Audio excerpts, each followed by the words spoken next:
Semoga selamat datang ke SRTV.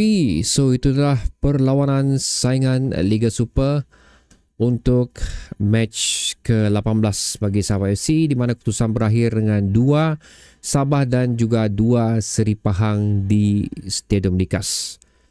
Apa yang aku nampak di sini adalah rekod kita di Stadium Likas masih lagi bagus buat masa ini. Belum mencatat sebarang kekalahan. Lebih kurang gitulah. So dari segitu kita berada dalam status yang cukup bagus, dan of course juga untuk 5 perlawanan terakhir kita cuma baru mencatatkan 1 kekalahan saja. So 2 benda yang kita perhatikan yang cukup positif lah untuk rekod Sabah FC setakat ni. Tapi untuk perlawanan ini sahaja, sebelum aku memberi ulasan aku mau beritahu kamu yang aku ni baru sampai dari Semenanjung, baru menghabiskan aku punya renewing my license lah, lebih kurang macam tu. So seminggu di sana dan aku tidak dapat menyaksikan perlawanan ni. Tapi apa yang bakal aku share dengan kamu adalah berdasarkan daripada apa yang komen telah anda berikan di Facebook page Sabah FC, of course Facebook page untuk fan-fan Sabah FC, dan seterusnya aku bercerita dengan rakan-rakan lain lah yang ada memerhatikan perlawanan tersebut. So dikenakan lagi dengan berita perginya João Pedro secara loan ke klub di salah satu klub di Asia lagi lah. Ini pun ada benda yang pasal tu sudah aku sentuh lah di video sebelum ni, yang aku mengatakan ada benda yang kurang elok berlaku di Sabah FC sekarang. So ianya telah memberi contribution lah untuk apa yang telah dilakukan oleh João Pedro. Tapi itu di video yang seterusnya lah. Ini adalah untuk perlawanan ni sahaja. 2 gol dilakukan oleh Sabah FC adalah daripada Darren Lock, dua-duanya daripada penalti. So untuk beliau again kembali ke posisi beliau melakukan penalti dengan sempurna adalah 1 A+ daripada aku tentang apa yang diberikan oleh Darren Lock, dan beliau sendiri layaklah untuk mendapat man of the match pada perlawanan ni.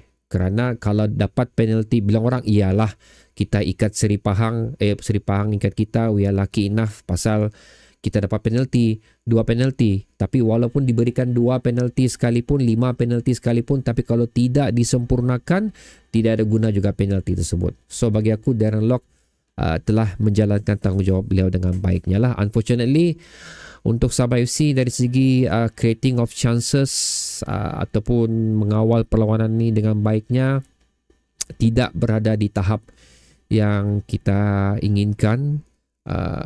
Agak bercelaru dari segi pengaturan perlawanan.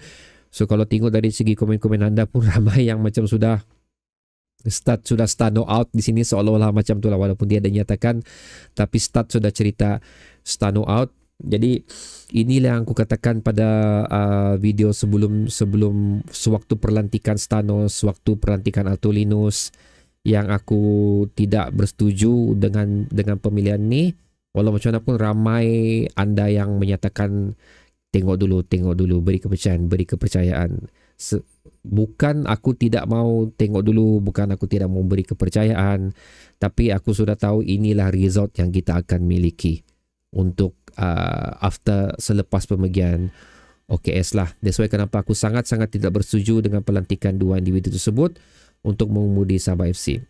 Again, macam mana aku katakan, sekiranya KPI kita untuk berada di top 3, terus menjadi kekal pesaing terbaik di saingan Liga Super, ini bukanlah result, ini bukanlah keputusan yang bijak daripada manajemen Sabah FC lah. Bagi aku ini adalah sesuai untuk kita setakat melengkapkan jadual.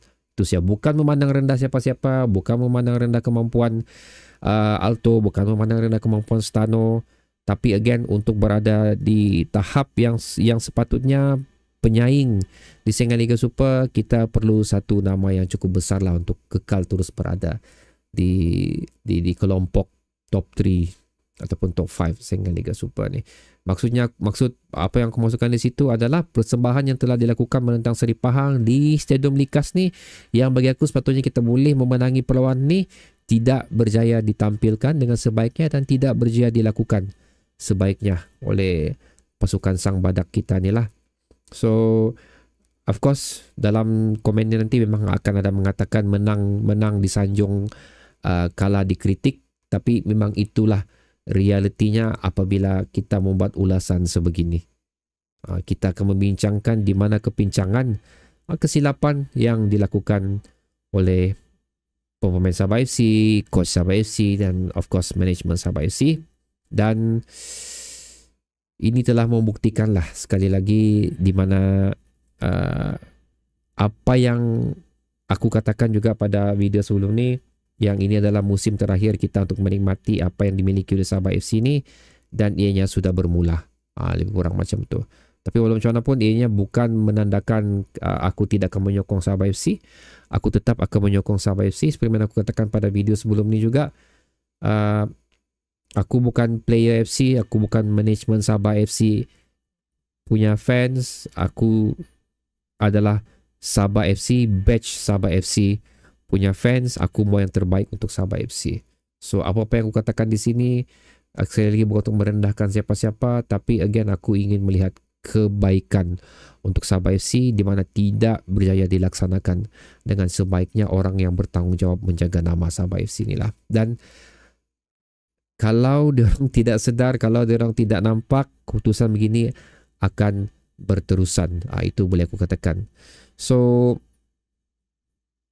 tidak, again sekali lah, tidak banyak aku boleh katakan dalam perlawanan ini kerana aku tidak menyaksikan dengan sepenuhnya. Sekali lagi apa yang aku katakan adalah berdasarkan daripada perkongsian yang telah aku dapat. Itu saja. Cuma bilang orang selepas aku dapat news tentang pemergian Joe Pedro tu, aku tahu macam ada bakal berlaku corak permainan atau keputusan yang tidak kita inginkan. Dan kita pun lucky enough sebenarnya pasal Terengganu kalah dalam perlawanan menentang KL 2-1 tu. Dan sekali lagi Penang dan Kuching seri. So membuatkan kedudukan kita agak kukuh lah untuk berada di tangga ketiga buat masa ni. Cuma sedikit kesilapan lagi yang berlaku boleh juga akan mengganggu gunggat kedudukan kita di Singa Liga Super lah, especially jika Terengganu dapat mendapatkan result yang mampu mendapatkan result yang mereka inginkan pada perlawanan yang seterusnya. Itu sajalah yang aku boleh katakan. Aku mengharapkan satu news yang bagus sebenarnya selepas aku sampai saya di KK ni, tapi bila aku buka tengok result 2-2.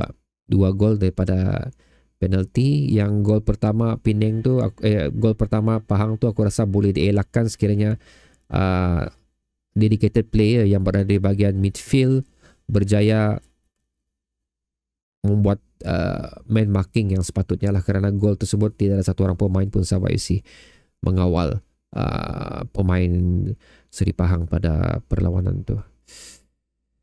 So again, itu saja untuk ulasan pada perlawanan ni. InsyaAllah kalau Lala ada masa dia akan membuat ulasan dia tersendiri. Tapi untuk video seterusnya adalah aku ingin bercerita mengenai pemergian Joe Pedro secara loan ke klub, salah satu klub di Asia ni lah. Jadi silakan komen anda di ruang komentar di bawah mengenai perlawanan ni. Minta maaf sekali lagi aku tidak dapat kongsi dengan sebaiknya kerana aku tidak menyaksikan perlawanan ni, dan aku meminta kerjasama anda lah untuk meletakkan pendapat anda mengenai perlawanan ni. Aku kalau boleh aku mau yang betul-betul pendapat yang berilmiah yang berdasarkan perlawanan tersebut. Tapi apapun suka hati anda lah apa anda mau letak. So berjumpa lagi di video seterusnya guys. Assalamualaikum.